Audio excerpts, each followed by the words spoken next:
I found out she was cheating after I got diagnosed with cancer. It started with fatigue. I brushed it off as burnout from long hours at the office. But then came the weight loss, the night sweats, the pain that gnawed at my side like a dull knife. After much prodding from my wife, Anna, I went to see a doctor. A week later, the words dropped like lead in the quiet room. Stage 3 non-Hodgkin's lymphoma. The air left the room. My mind splintered in 1,000 directions, but I remember the way Anna gripped my hand. Her eyes filled with tears.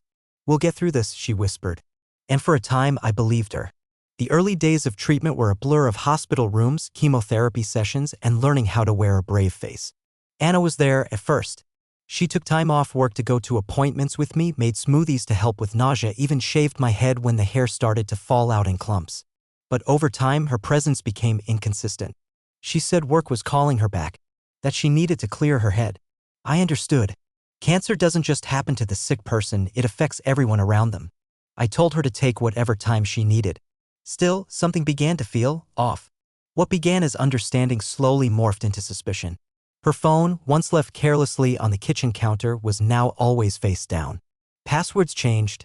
She started dressing nicer, wearing perfume again, but said it was just to feel normal.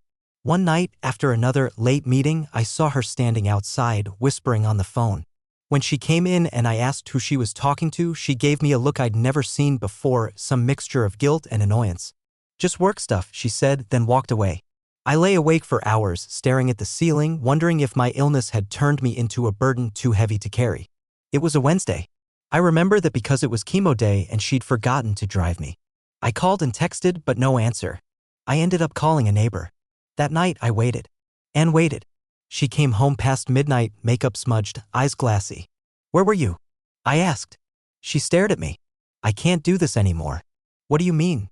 "I didn't sign up for this." The words hung in the air like smoke. I thought maybe I was dreaming, but I wasn't. She meant every word. A week later, while she was in the shower, I went through her bag. I'm not proud of it, but I was desperate for truth. I found a second phone, hidden, locked, but not tightly enough. Her password was our anniversary date. There they were. Texts to a man named Caleb. Photos. Plans. Whispered dreams. She told him I was fading. That she couldn't imagine a future tied to a hospital bed.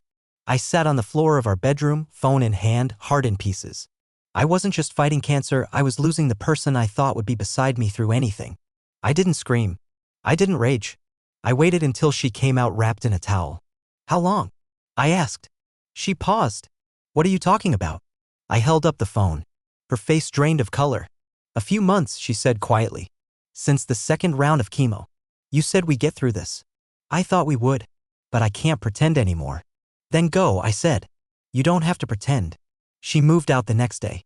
I told my family, my friends. Most were outraged. A few tried to defend her, said fear does strange things to people. But none of it mattered. Not really.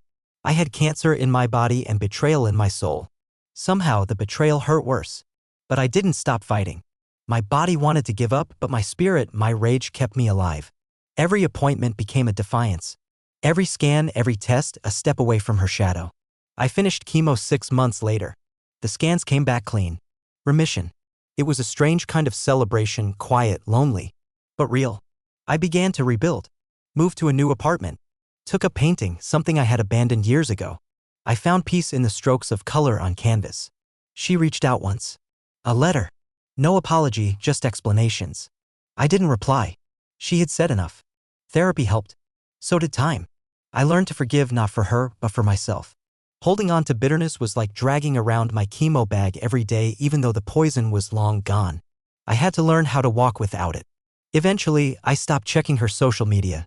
I stopped wondering if they were still together. Whether or not her relationship with Caleb lasted didn't matter. I had already won. I had survived. 2 years later, I met someone new. Sarah, a nurse at the hospital where I once lay pale and broken. She never asked about my past, not until I was ready to share. And when I did, she simply held my hand. "You survived both," she said. "The disease in your blood and the one in your heart." She was right. But more than surviving, I was living.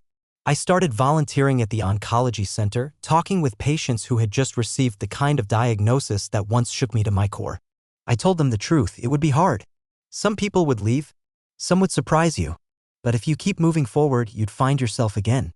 And sometimes you'd even find someone better. One evening, I came across a young man in the waiting room. He was pale, trembling. He looked up at me with tear-filled eyes. They just told me. I don't know how to tell my wife. I sat beside him, placing a hand on his shoulder. Tell her. Trust her. And no matter what happens, know this, you're stronger than this disease. He nodded, and I saw myself in his eyes. Anna's name rarely comes up now. Her chapter in my story has closed. There are no lingering questions, no unresolved emotions. Just acceptance.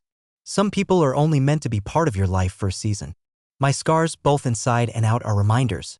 Not of pain, but of endurance. I no longer fear illness, abandonment, or loneliness. I've walked through those fires and emerged changed. What remains is peace, gratitude, love that is quiet but fierce, and the ability to recognize that sometimes what hurts most isn't the disease. Sometimes it's the people you thought would never leave. But in the end, healing comes not from who stays, but from who you become when they go.